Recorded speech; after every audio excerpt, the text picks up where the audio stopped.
Rocky Top, you'll always be home sweet home to me. Good old Rocky Top, Tennessee. Rocky Top, Tennessee. Welcome back, everybody, to part 2 of my Fantasy Fireside Chat with my special guest, Jason Bunger. We're going to share a few stories now about our experiences going to these college football games because, you know, it's fun watching these games at home, but there is absolutely nothing that beats being at the stadium, watching live sports. Amen to that. Absolutely fantastic. So I'll get the ball rolling. I've already alluded to my 8 cheeseburger story on this channel, but now let's get into some details. So my buddy Dave Leeper, who has been on this channel a couple times with me, he's an absolute riot.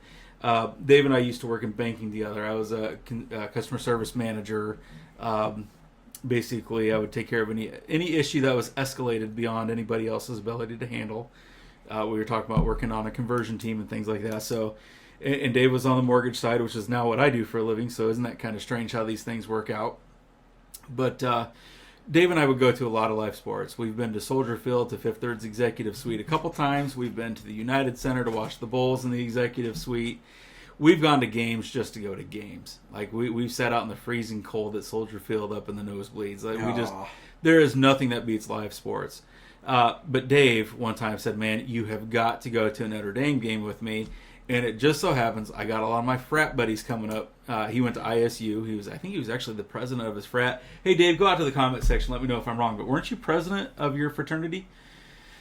Anyways, we decided we're going to go to a Notre Dame game. And if you know Dave, which I hope you get to meet him, and I would love to have both of you guys on this show at the same time because you guys are awesome. Dave's a partier. And he is just an absolute riot. Like, as much fun as he is on this channel, spending time with him is even more fun when the camera's not rolling. So we go to this Notre Dame game, and we find this crazy parking lot, and we tailgate, right? Because, you know, that's just what we did. I myself am not a huge drinker, and I specifically don't drink beer. Don't really care for beer a whole lot, but when you tailgate, you do. When in Rome, you do what the Romans do, right? So we get to this Notre Dame game, and we're 3 or 4 hours early, parking in this random parking lot by this Dairy Queen. And we start drinking beer. Well, I did pretty well. You got to remember, too, it's a freezing cold day outside, right? I mean, this is northern Indiana, late fall, early winter. And I had a few beers, and then the problem with any alcohol is once you've had a few, it's easy to have a few more without thinking about it. And then once you've had a few more, then everything else after that just tastes like water, so it's easy to have a few more. So I had a few too many. I guess that's probably the easiest way to put it. So I decided I had to break the seal. And we're in this parking lot surrounded by other people, so I'm like, there's no way. Dave's like, oh, just go around the other side of the vehicle.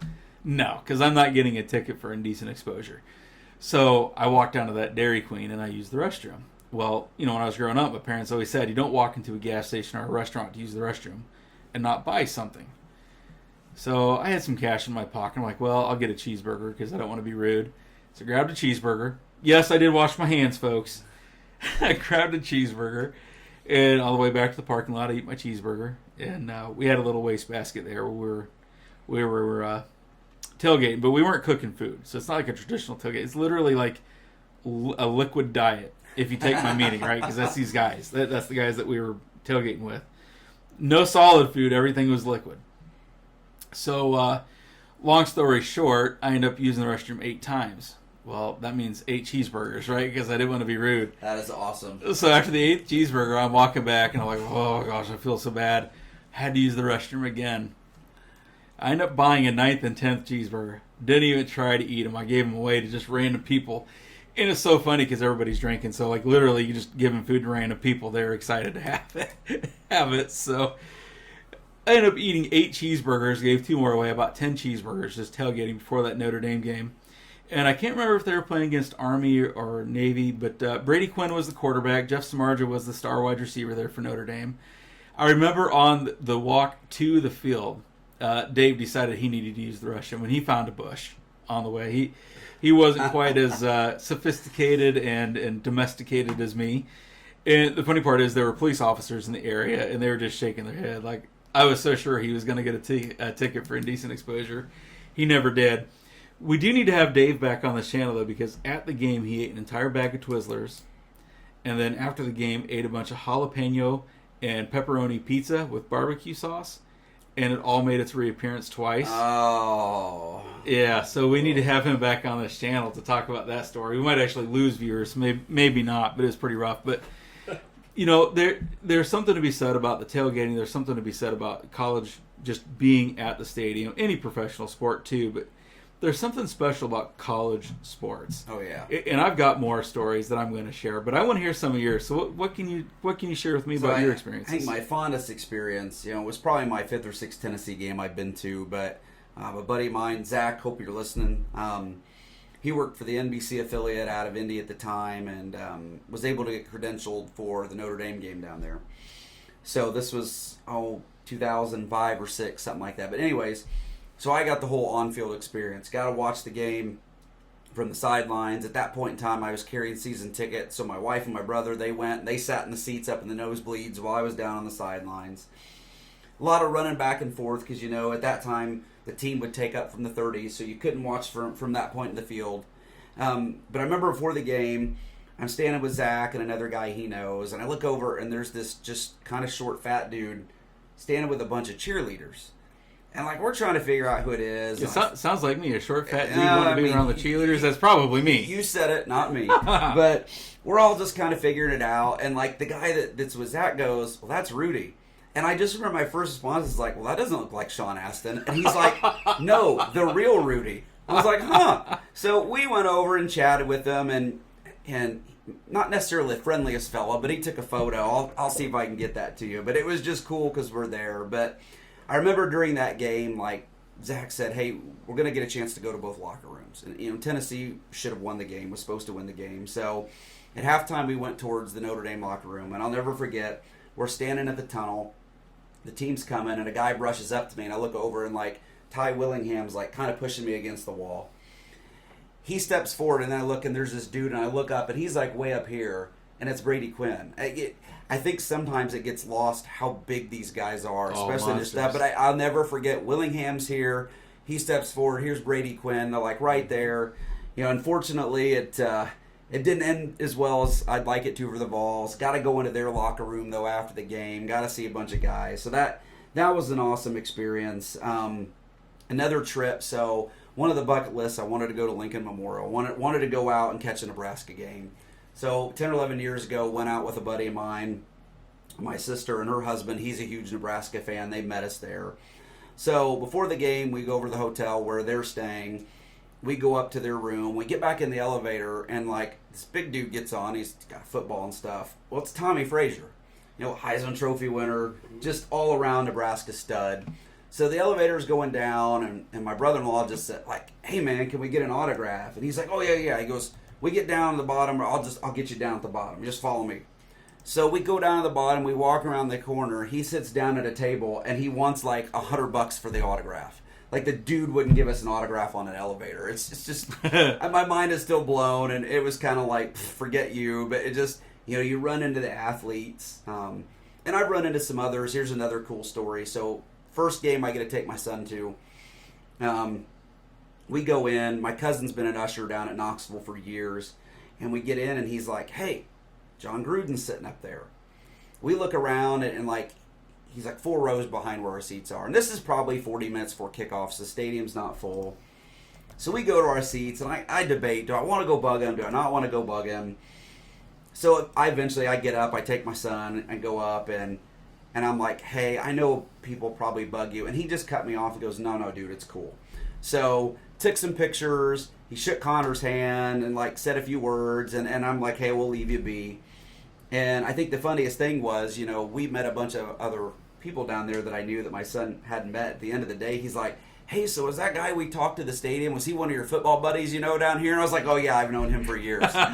So to this day, my son thinks that John Gruden and I go way back. So been some good football stories. Oh, dude, that's awesome. You talk about meeting these guys and how big they are in person. So I actually had the opportunity to meet J.J. Watt. And, by the way, he autographed a little necklace for me for free because that's what he was doing. It was at the Super Bowl experience down when the Super Bowl was in Indy. Forget you, Tommy Frazier. Yeah, forget you, man. J.J. Watt, heck of an awesome guy, though, because here's the story. So went down to the Super Bowl experience down there. I know this isn't college football, but J.J. Watt was a stud in college for Wisconsin as well. So going down there, he's at the Super Bowl experience. He's autographing these necklaces and whatnot. It was just this little plastic bead thing. And I said, hey, man, hopefully next year we'll see you here. Because, I kind of like Tennessee. Or not Tennessee, sorry, the Texans. Yeah. I had a lot of their players on my fantasy football team. That's when I had Arian Foster. You think back, they had Andre Johnson, even Matty Schaub. What was the tight end they had? Owen Daniels? Mm-hmm. I think he was a fantasy relevant tight end, right? Mm-hmm. So I said, hey, man, hopefully we'll see you in the Super Bowl. And he actually talked to me for a little bit, like down to earth. It was fantastic. But, the other funny story is talking about how big J.J. Watt is on the flip side as my buddy Mike and I. So Mike Bate, shout out to you, buddy. As Mike and I were walking out, John Clayton was walking in. Oh, the little professor. Yeah, so yep. he passed away in March this year. But John Clayton walked in as we were walking out. And I held the door for him. And I was like, wait a minute. Mike, I think that was John Clayton. And he heard us. And John Clayton's not a big dude. He's a little guy. He turns around and smiles, hey, guys.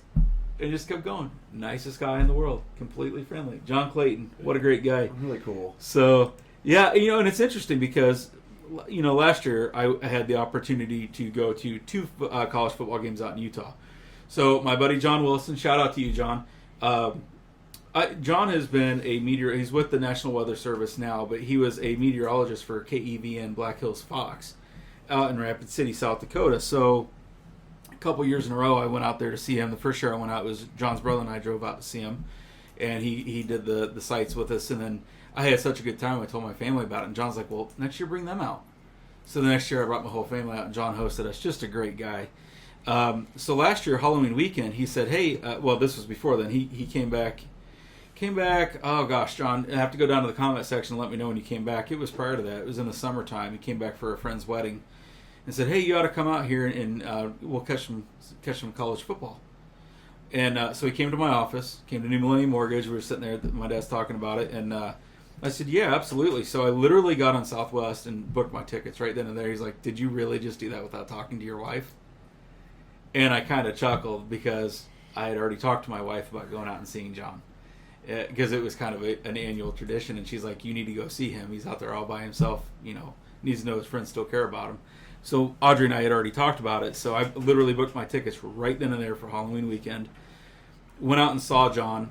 So what an experience. Like, we caught 2 college football games in one day, and it was almost too much.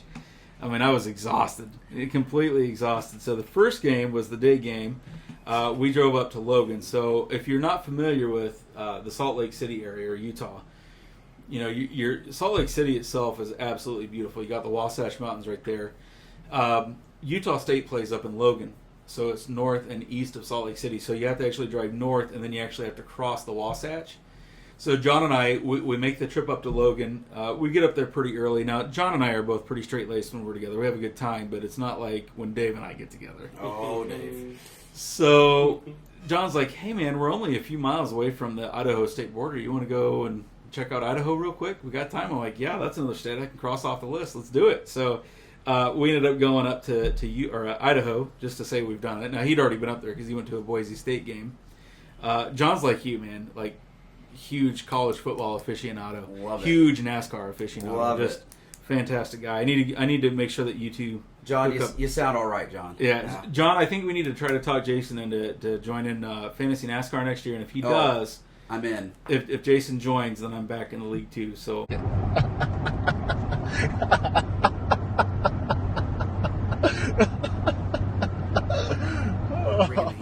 Bringing the heat, making it happen, Captain. So we go to the Utah State Hawaii Rainbow Warriors game, and Utah State ends up putting a beatdown on Hawaii. But the funny part is, I had no idea how nice Utah State's their stadium is. It was phenomenal. So we get there. Utah State ends up winning 51-31. Logan Bonner had a heck of a game. He's the quarterback. He's the quarterback for Utah State again this year. But John's like, man, we got really good tickets for this game. You aren't going to believe. And I'm like, okay, like, is he pulling my leg or is he real? No, he's real. We were literally right down, first row in the end zone. So we ended up watching part of the game from there, but then we ended up going up to the 50-yard line and trying to get up as high as we could because I wanted to see the whole plays on Fold. I don't know why the nosebleed. I like that because, Dave mentioned that in this channel too. I like seeing those plays on Fold. So we did that. And then we raced back down to Salt Lake City because Utah was facing UCLA that night. So we caught that game. And so Cameron Rising is still the quarterback for Utah. He had a pretty good game. So last year in that game, he threw for 179 yards and a touchdown, ran for another 63 yards and a touchdown. But Tavion Thomas had 160 rushing yards and 4 touchdowns. They ended up winning 44-24, but Dorian Thompson-Robinson was out in that game. But what was really kind of interesting, just an absolutely fantastic weekend, the day before was really interesting.